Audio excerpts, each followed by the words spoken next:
Hi, my name is Daniel Bisson-Chaillet and I'm game director of Tomb Raider. I'm going to talk about some of the footage we're going to see on the multiplayer.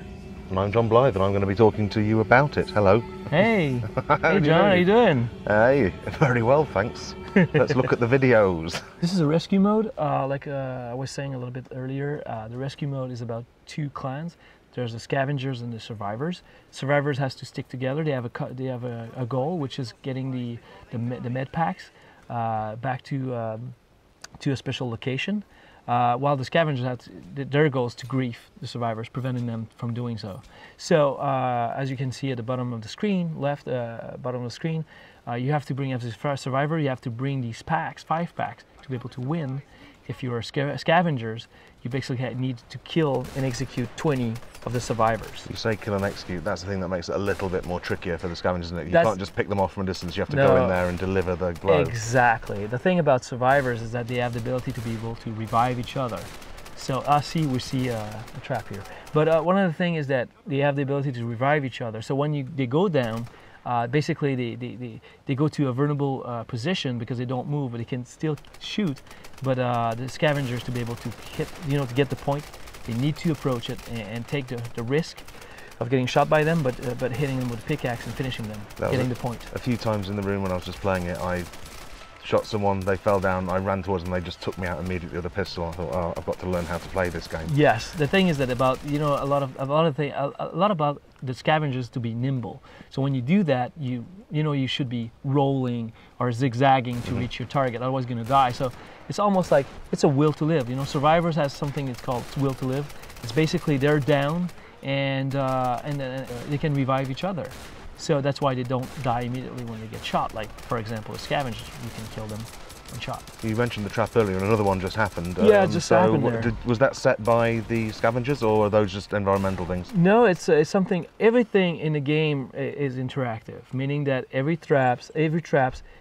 game changer is activated by the players. As you can see here, there's a storm that was activated by Roth here, the character Roth.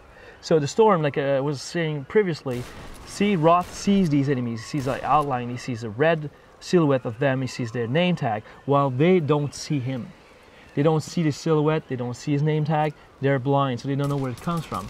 It lasts a couple of seconds, but they have when you activate it, it gives the advantage to the entire team. We were talking about traps here, see, we saw Roth basically put a trap in there. The scavengers get trapped when it's a snare trap like that.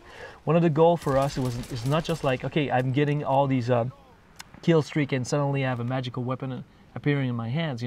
One of the core elements of Tomb Raider is about exploration. One thing that was very important for us is that you have to explore the environment.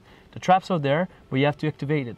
So if you're the blue team, if you're survivors and you activate it, survivors won't never be affected by that trap. But a scavenger can be getting trapped by, for example, a snare, or we have other different type of traps that you can activate. And basically is using, because survival is the main theme, even in multiplayer, is using the environment as a tool to protect yourself, to give you an advantage against your enemies. That's kind of interesting, putting up the menu like that, because I remember when we started working on this one, actually the first version of that was 2D.